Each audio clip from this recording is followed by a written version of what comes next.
Welcome back to another game review, and I don't want Aurora to be overlooked, which is why I'm going to be looking at their series against Team Falcons Philippines from Week 5, Day 1 of MPL PH, and not the very awesome series where Falcons finally ended their lose streak against Twisted Minds in Week 5, Day 2. Now, I do want to still give Falcons some love, so we're going to be reviewing this entire series and looking at the good things Falcons did that eventually foreshadowed their win against Twisted Minds. But we're also going to be putting a lot of focus onto what makes Aurora such a great team in MPL Philippines Season 16. And I feel like that's encapsulated a lot by what we saw in this series, just coming back from the Project Next update that shook things up in the map with the addition of the new map modes. All right, so let's look at the draft. And Falcons decided to pick Baksha first, giving the Lancelot to Aurora. Picking up Lance first is a very good option, obviously. However, what that does run is the risk of, if you are going up against a team that has very consistent EXP laner, a jungler known for taking risks and loves giving vision, very fundamental RSG things from Light, consistency from Edward, and a dependable jungler who can take aggro commitments sparingly, but if Light's there, Demon Cat is a little bit more activated in G to do those things, then giving up another pick such as the Baksha to Aurora is difficult. Because let's say if the script was flipped. What if Lancelot was picked by Falcons first, but then Aurora decides to pick up the Baksha for themselves? Now they run the risk of playing a lineup against a team like Aurora that needs buff and jungle, but is susceptible to getting invaded by a Baksha. This is the hypothetical scenario if ever Falcons picked up Lancelot first, and then Aurora picked up Baksha as one of the responses. Maybe they go like what? Baksha Lapu as one of their rush picks. Okay. That means Falcons wanted to go for stability. They wanted to be safe. So that's why they ended up picking up Baksha. I feel like that's one of my theories in the first pick. And it's just a very good stable roamer, especially with the addition of flying clouds and all that, with how quickly Aurora can respond into key areas of the map. It's safe. Now they ended up picking, instead of the Lapu Lapu, they go for the CC. So when it comes to the matchup between Lapu Lapu and CC, there are some Lapu Lapus that can manage it well enough so that it is an even matchup. But then there are most times you see the CC actually just pushing back the Lapu Lapu in lane. If the Lapu Lapu messes up a small window in the laning matchup, you see the CC just constantly pushing it. Add to that a Pharsa in the mid lane that rotates fast alongside the Baksha. That's fast clear, priority in the mid, and that's good. So Falcons decided to pick up the Baksha, and I'm not surprised if Falcons already went into this draft willing to give up the Baksha and then picking up Franco for Ogwen as like one of their last picks. Maybe it was already in the back of their heads, which also makes sense as to why you see Aurora picking up the Valentino for themselves, because if ever they have someone else who can steal the Bloody Hunt, or alongside, of course, the Feathered Airstrike of the Pharsa. So the draft decisions here by Falcon, to me, from an outsider's perspective, feel tailored, looking for stability through the center of the map with very fast rotating and fast wave clear mid laner in Pharsa. And of course, Baksha, fast rotating, relatively hard to invade. You can invade as well with the Baksha into the lineup of Aurora. Stability there because they're going to be going for a high pick off roamer that isn't necessarily known for holding front lines, but for initiating things. So Aurora, how do they clap back to it? They went with stability through picking up another long-range pick for Domenkite. So Granger, very dependable, as the Harith was banned out by Team Falcons. 1-1 was banned out by Aurora. And now you're going to be just looking at the gold laners that can potentially bully lane or like be able to scale fast. So they're going for a little bit more of a faster scale on the side of Aurora.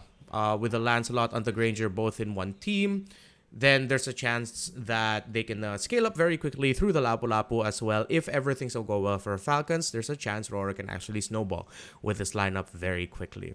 You also have to acknowledge here one of the boogeymen of Aurora, for Falcons, after they showed it eventually in game number 3.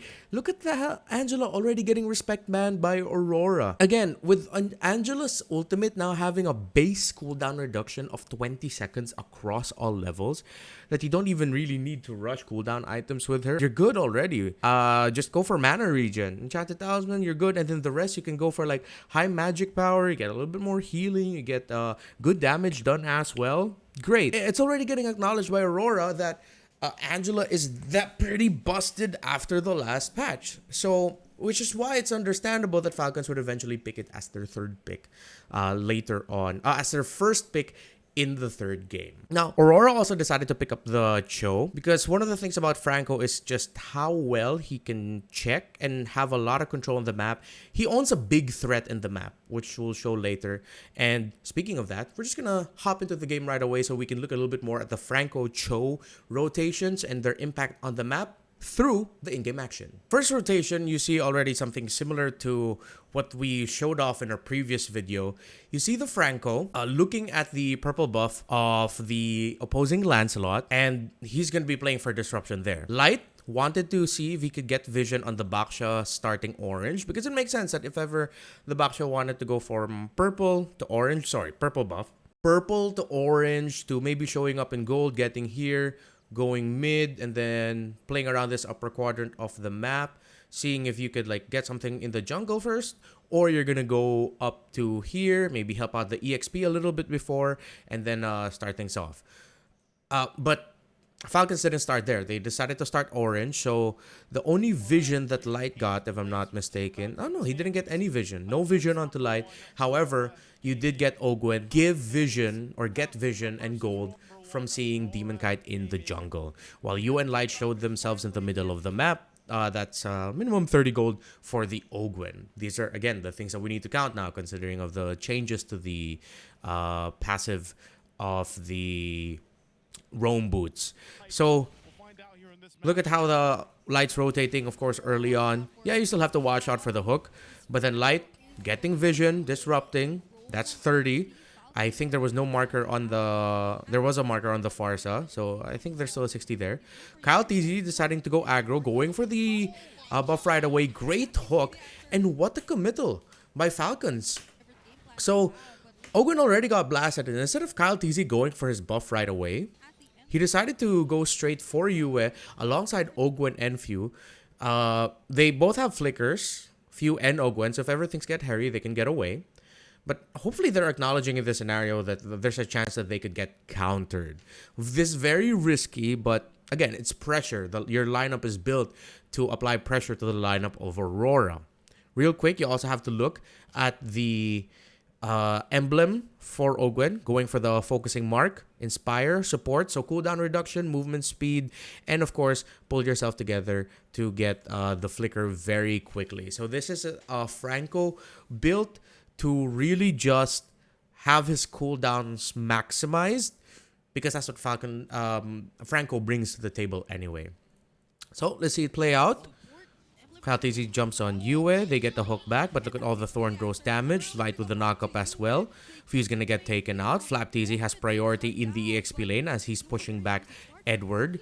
It's a trade. Mid for mid.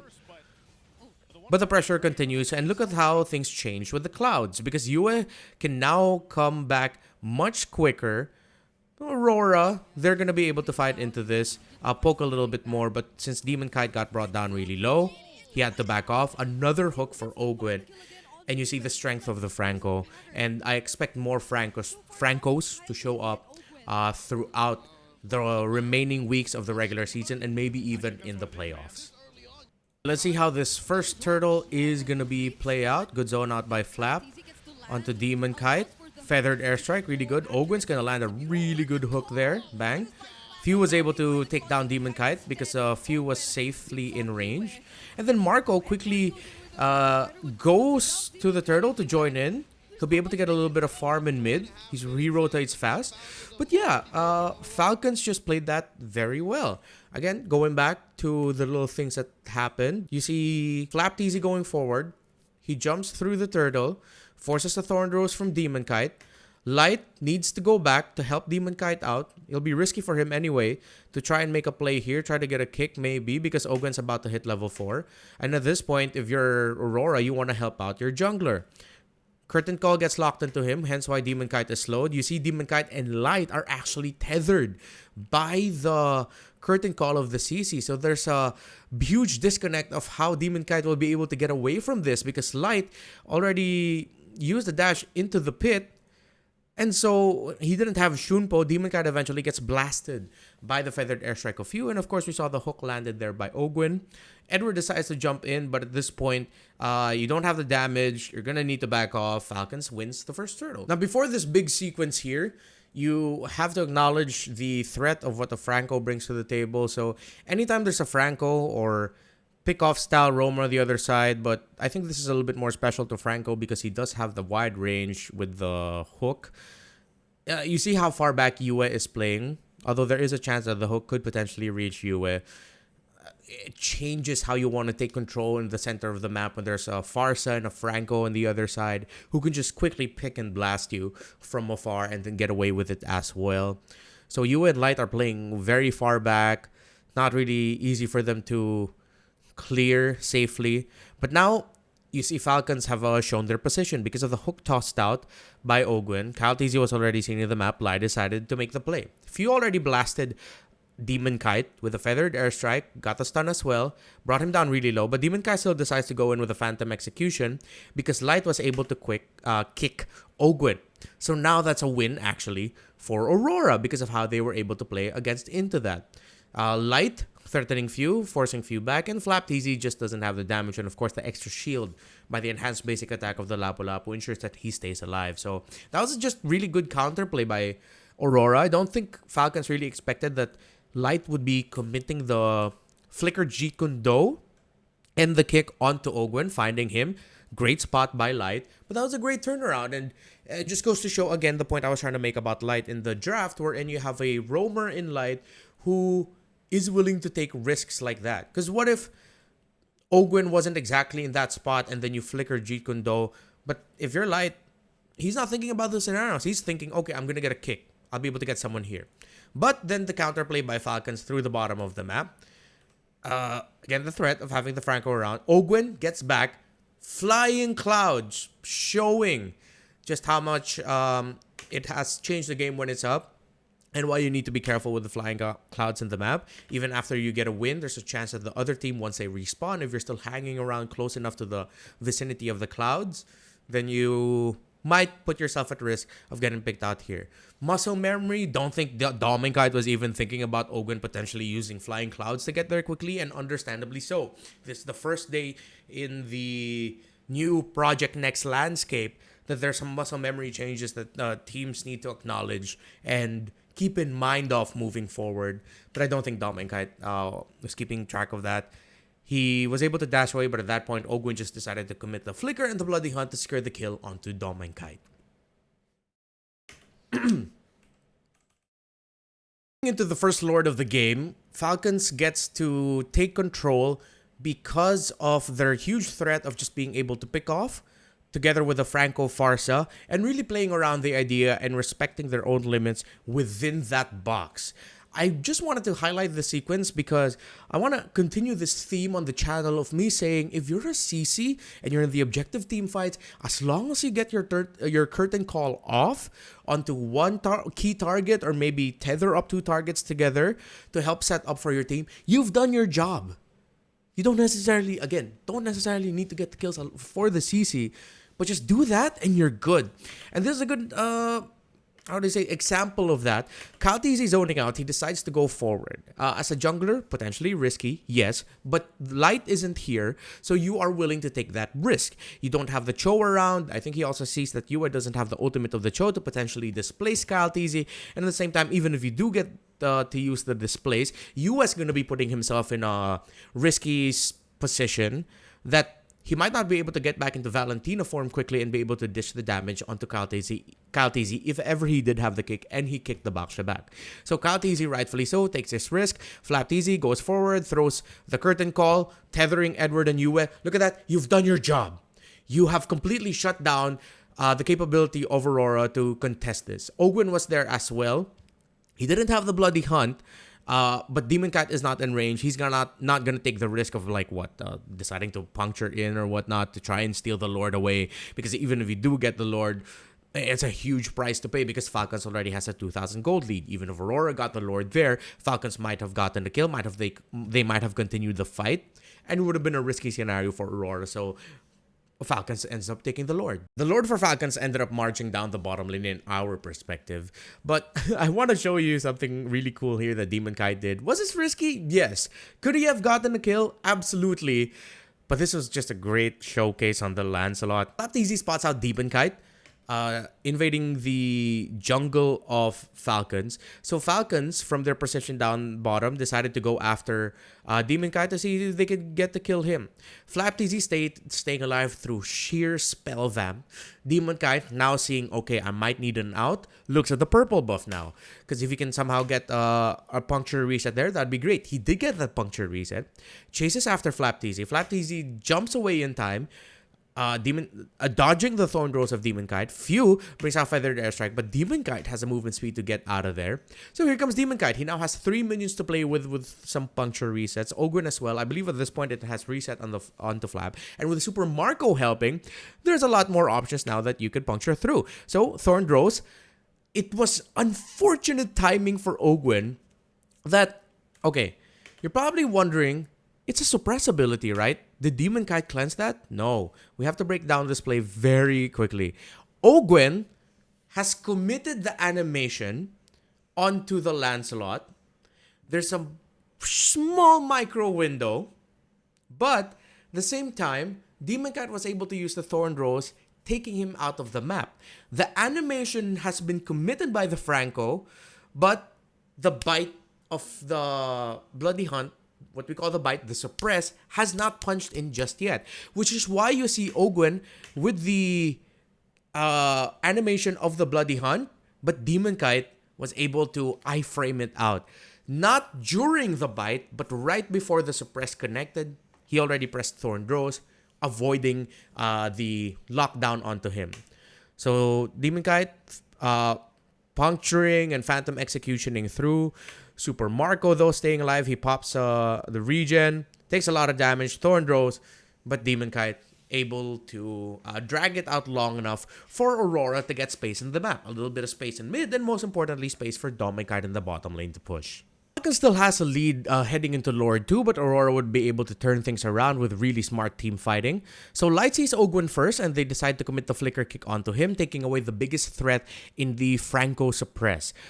Falcons are gonna fight into this 5 versus 4, but Edward goes forward, taking a lot of damage from Super Marco, but he gets to flicker out just in time.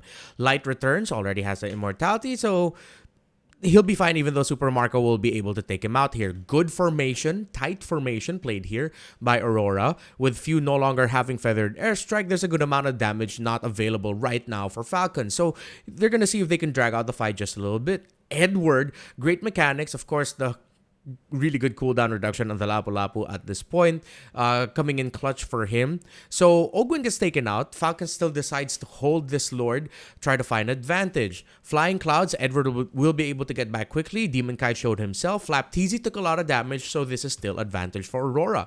Kyle TZ's coming from the shrub in the bottom to see if he could get a good steal angle. Super Marco shows himself in the mid, trying to clear minion waves, pulling attention for Falcons, increases the chances that Kyle TZ might be able to steal it. Still very risky though.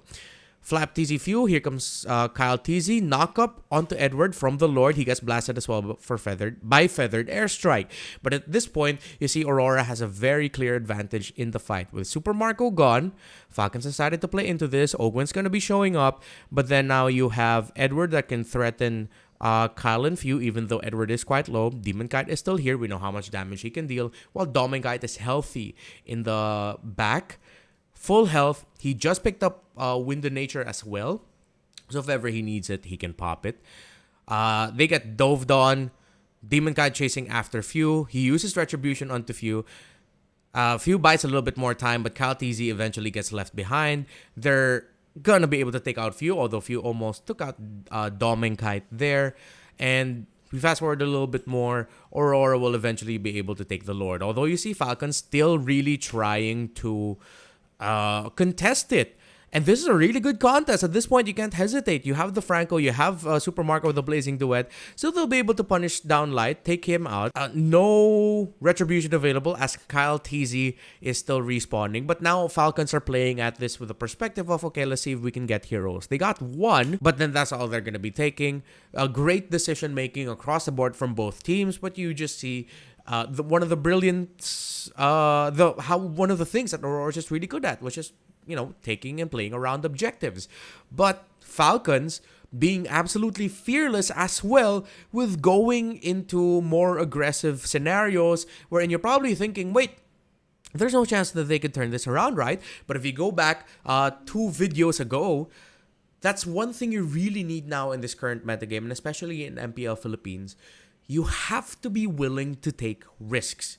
If you look at MPL Indonesia, that's one of the reasons that, okay, there are a lot of very brawly games. There's a lot of kills. But those are teams willing to take risks. And I am all for that idea. Usually, I'm a very conservative thinker when it comes to when you should team fight or not. But I'm convinced, after seeing what I've seen in Indonesia, Malaysia, MCC as well, now here in MPL Philippines, seeing it as a lot, you have to be willing to take very surprising risks to see if you can win and take advantage of that. So Falcons got to defend the Lord, and now Aurora has advantage. This is how it ends, and we're going to look at how things were turned around. So Light decides to commit the flicker kick onto Flap TZ. Gets a CC out, but Flap TZ gonna be able to survive through it. Lots of damage onto Dominkite because it was a good feathered airstrike by Few.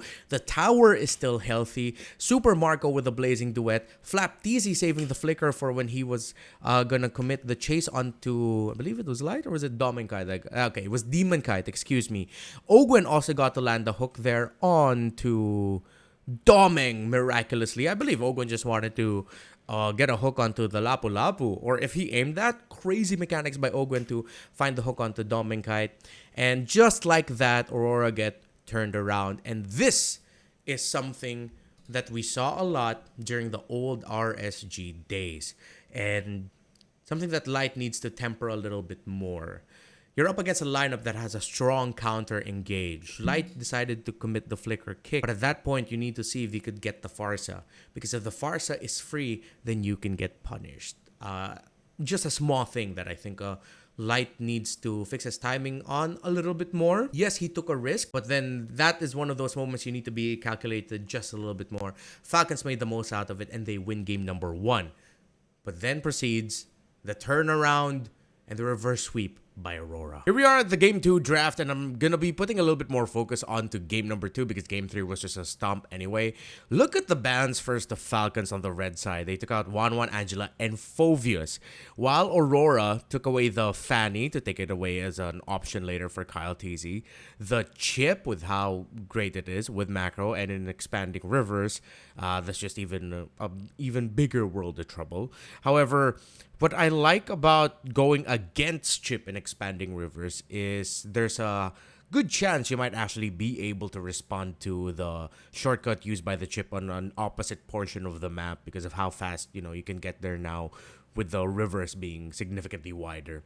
And Aurora takes out the Baksha, and you take out the Baksha here to put the pressure on your opponent on their last ban to get it right. Because now you have a bunch of options available. The one was gone, the Baksha's gone, okay.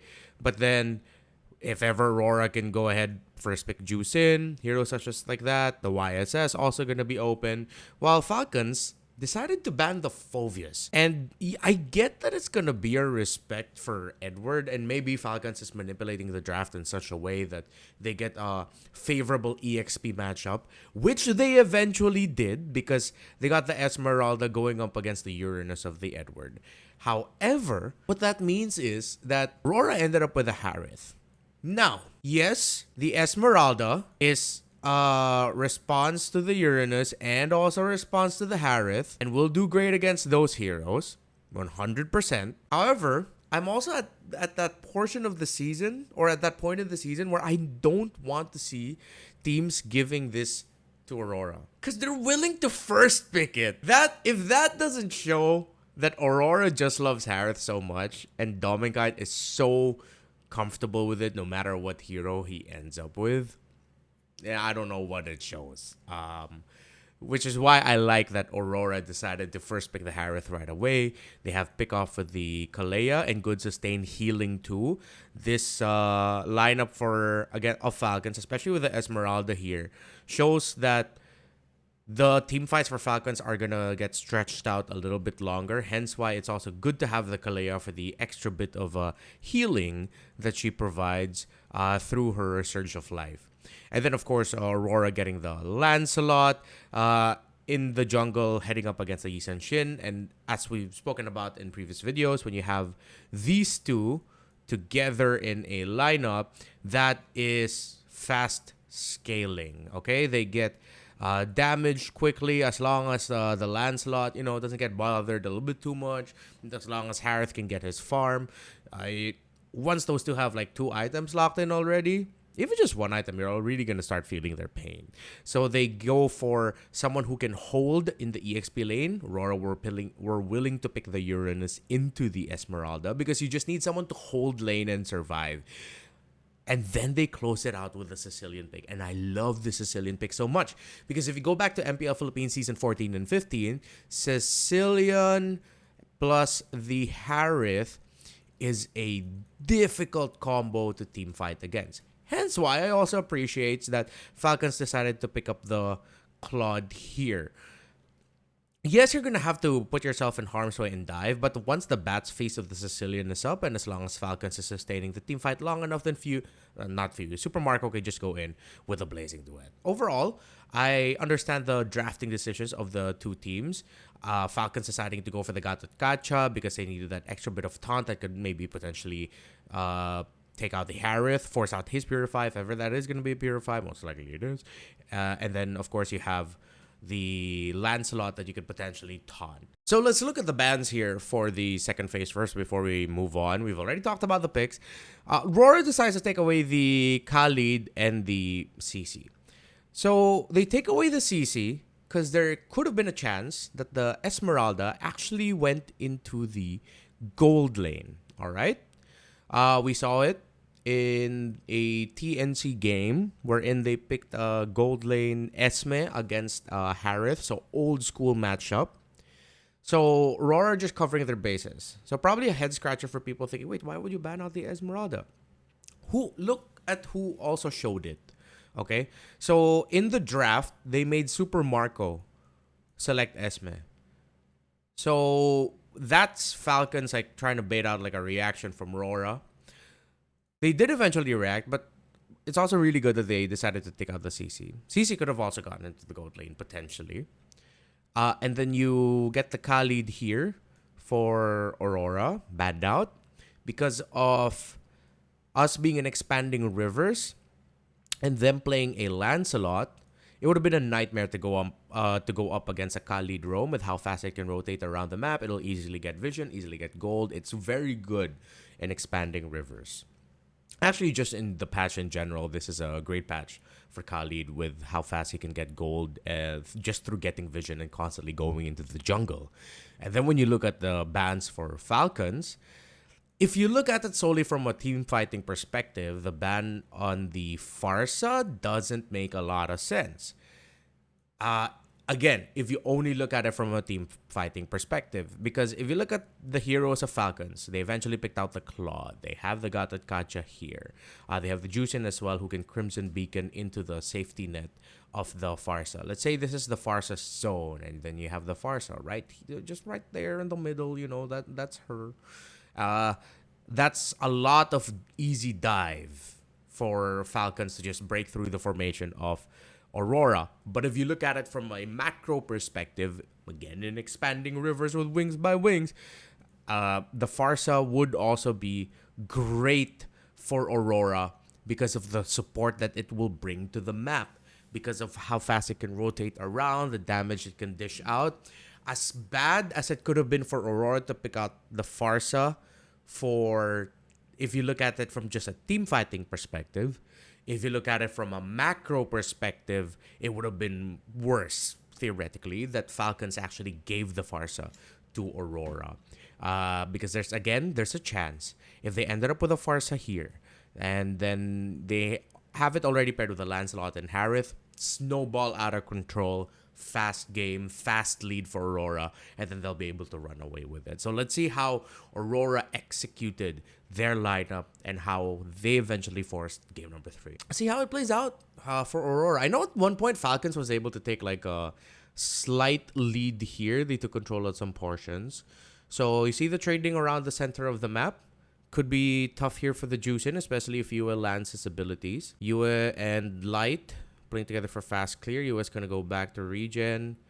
Dom and Kite, you see how confident he is with just using the Harith and lane. He really doesn't mind taking those duels. He really understands how Harith works out. See the two EXP laners just dancing, playing for the minion waves. Kaltizi already up top. That was vision provided by Light, while Ogwen is tracking Demon Kite. So they both understand each other's rotations right now. Q getting hit by the Sanguine Claws again in the mid. Has to be careful about that as the game goes on. Flap will be able to get the EXP Crab. As we go into the first turtle now, see Edward was took a fair bit of damage in lane because he was ganked. Light was able to show up in time and help him out. This could have been great advantage for Falcons, but then Ogwen and Flapteasy got hit by a combo by Yue. And this evens it out a little bit. A little bit more fightable here, but few will have Crimson Beacon. Yue already popped up his ultimate. Good Mountain Shocker, good slight reset as well. Buying a little bit more time. Demon Kite gets to Phantom Execution, and few gets taken out. Kaltizi gets the turtle, so that's good for the lineup that has an Esmeralda. Ogwen's gonna fight into it, but you see Flapteasy will just be able to fight. But Flapteasy almost took down Edward, saved again by Yue, just showing how good Yue is on this Sicilian. So leading up to this, Aurora was able to equalize the advantage a little bit because Yue was able to blast, I think it was Ogwen and Kyle or Ogwen and Flap with a bit of damage.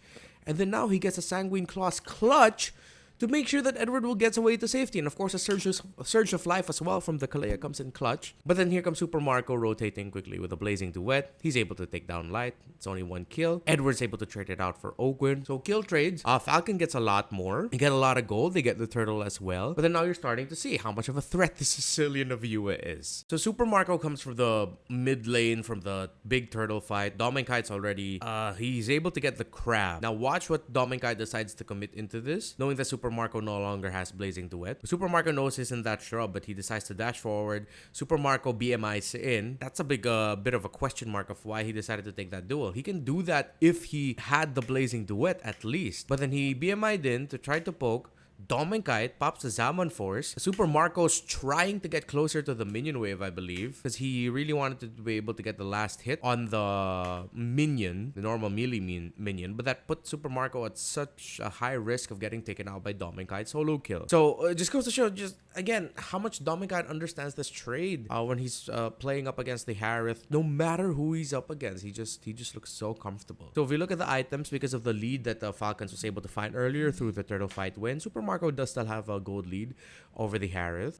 Edward being a little bit more aggro in lane against Flapteasy, so that Demon Kite is a little bit more free. He wants to get the siege minion, yes, but that also gives a little bit of space for Demon Kite to get the beetle that was here. Going to the second turtle, it's gonna be a 4v4 fight.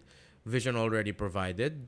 Flapteasy missed the Falling Star Moon. Light decides to flicker in, but Kalteasy able to get away from the tidal strike. All hell breaks loose. Kalteasy trying to take down Light quickly enough, but Edward, Demonkite, and Yue, the damage of the Sicilian starting to hurt. Look at all the space that Yue has to just fight and to hit from afar. No matter how good the lineup of Falcons is with sustaining, they don't really have the damage compared to the damage profile that Aurora brings to the table. They have really good sustain, but the lineup of Falcons, despite them winning the first turtle, is a little bit better as the game goes on. You're waiting for the Claude to really pop off. And then once the damage starts coming in for that Sicilian, again, it just really hurts. Yue is able to chain the crowd control. The bat impact is on point. Again, the risk of going up against a Lancelot. Once he has his first item, he's just really good to go. As long as the game isn't like too far away from him. If the game is like even. Center of the map, rotation as well by Dominkite to help cover. He pops out the Zaman Force. Flap Teasy's gonna get caught with his pants down. AOG. Ogwen goes in, but he's really low. He shouldn't really have committed that. Super Marco with a blazing duet, though. Able to take out Dominkite.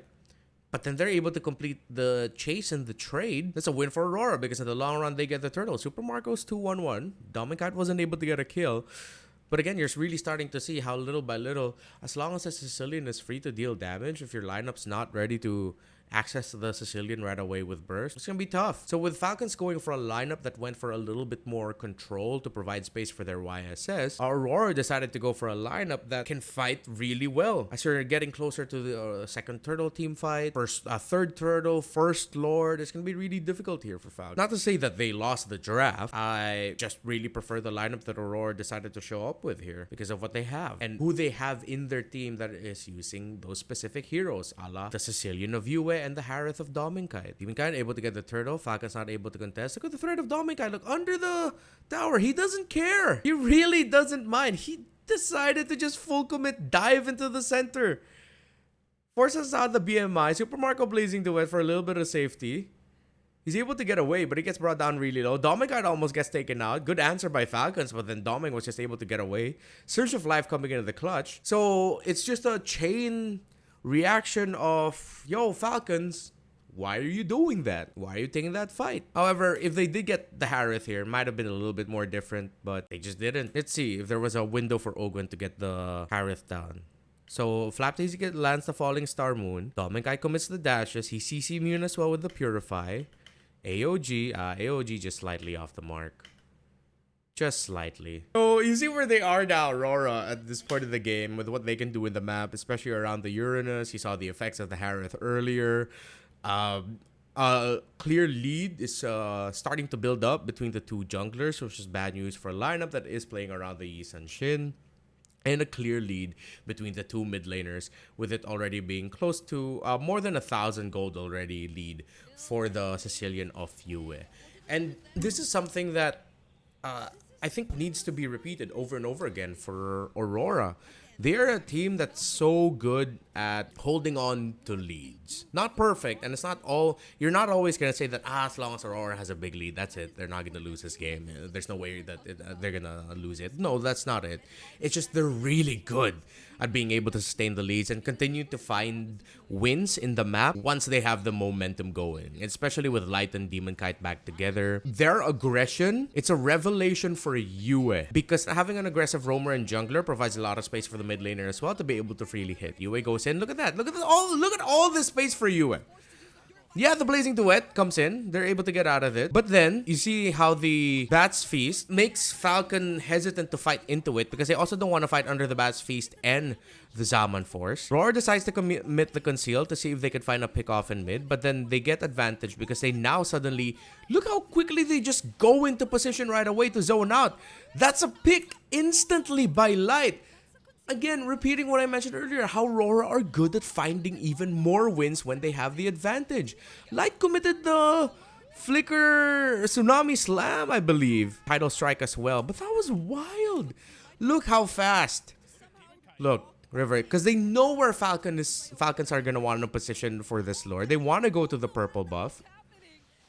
What a pick. What a play. Free Lord.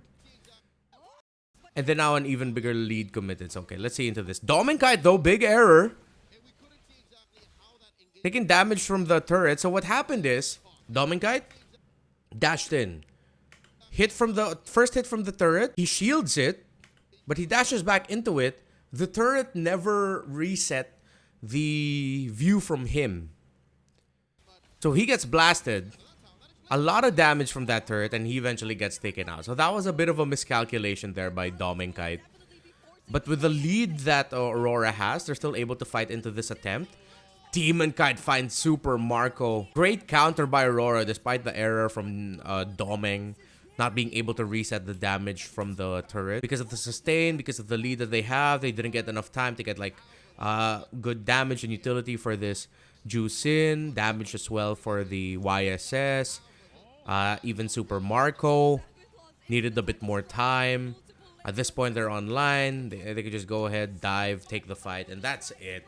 So, A lot more focus on this game, again, really just to show how good Aurora are with being able to push the case once they know they have the lead and advantage. And another revelation for them, because of the introduction of Light and Demon Kite back together in one team, it's sort of like the old RSG days that it provides a lot of space for Yue. Similarly to how Light and Demon Kite provided a lot of space for Aqua back in the day. And just to support what we've been talking about, Yue eventually got the MVP of that game number 2. Game number 3, this is the draft wherein Falcons decided to pick up an Angela, pair it up with a Joy in the jungle, then they have a D-Roth in the EXP lane, CC in the gold lane. So instead of having the CC go into the EXP lane to go up against the Uranus, they actually put a D-Roth up against the Uranus, which is theoretically should be a great matchup for the D-Roth because of just how much he can rip through the Uranus and lane if it is not managed well. A lot of the win conditions here for Falcons are very precise.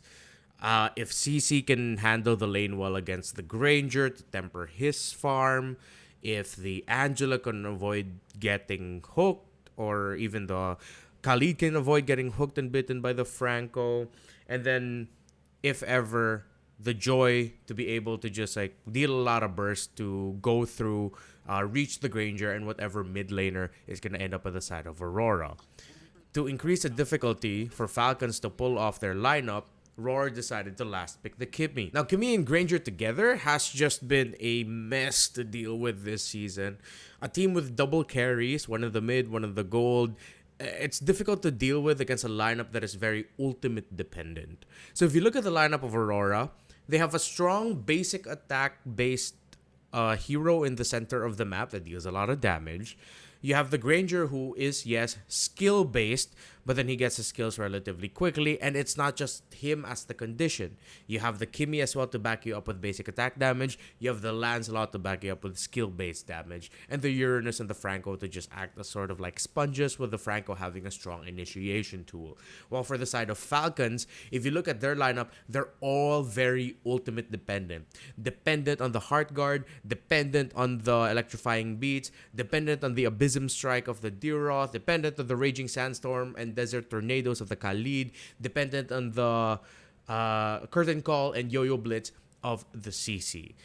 That's very demanding. Even though if you look at the lineup of Falcons and think, wow, that could be theoretically very strong, because we know in our ranked games how much it is difficult to deal with D-Roth for the first 5 minutes a game, and if that's mismanaged, then the D-Roth can just go out of control.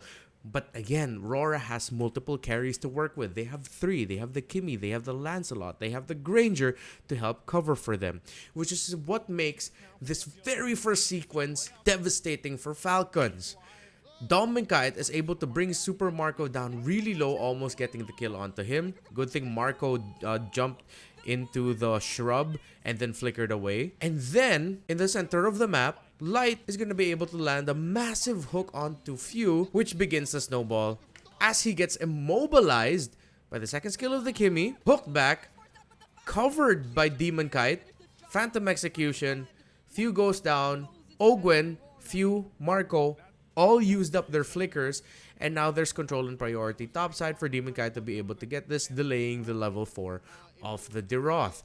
Going into the first turtle, D-Roth not yet level 4, Demon Kite, Phantom Execution in, and then they're just gonna steamroll Falcons from here. Even if you have the Heart Guard and the electrifying beats, Demon Kite, great uses of the puncture by Demon Kite to be able to avoid getting taken out by the Joy.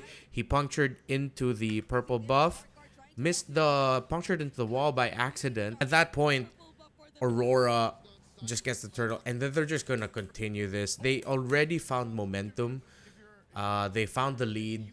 Again, with Aurora, they're the type of team that if they know they have the lead, it's hard for them to lose it. You see here shades of what we talked about with the Uranus and the D-Roth and lane, that the Uranus might have a hard time against it. Even Ogwen committing a rotation topside to secure the kill, but that just left Few open in the center of the map to be able to be taken out by Aurora. That's 4 early kills. Your Angela is at 2 deaths. And yes, you're not really playing for a lot of items for Angela. As long as she has Heart Guard, like, you're fine, man. They're gonna fight into Light. They're going to be able to get the kill onto this Franco. They're finding balance. Okay, sure. What happens next in the rest of the map? Now Flap Teasy struggling a bit against Edward, with Edward shoving him in. Aurora, look at how they're going to be able to get another pick off onto Ogwin. Simple bite, simple pick. Dominkat is already here and left lane. It's a 5-man of the turtle. Here comes the electrifying beats and the heart guard. Still not enough damage. Aurora still got the turtle. And then at that point, honestly, this control, this domination is just going to continue up until right there in the end. It's 12-3, 10,000 in the gold lead. Just great execution and rotation by Aurora to read the lapses of Falcons in the map and the little bit of lapses in the draft of Falcons. The Falcons draft was honestly a little bit of an ego draft. Very too skill-based. If you brought that out in RG, 100% that will probably just mess up the other team. Going up against a team like Aurora, who were able to find conditions because of their initial pick onto Few, and then continuing that, their very smart rotation of delaying the level 4 of the DRAFTS, as the Abysm Strike is one of the best ultimates that they could use to build advantage in that first objective team fight. Since they were able to delay that, they had a good lead in the first turtle. From that first turtle, they built a snowball, getting some invades in, taking control of the map, picking off you again for the second time at the center of the map. And that was game. Aurora, really good if they are in the lead. Great drafting, very consistent drafting. And they're just a consistently good team overall. Fantastic. I will not be surprised if they continue this run and still end the season top 1 in the standings heading into the playoffs. This video has gone on long enough. Thank you for watching.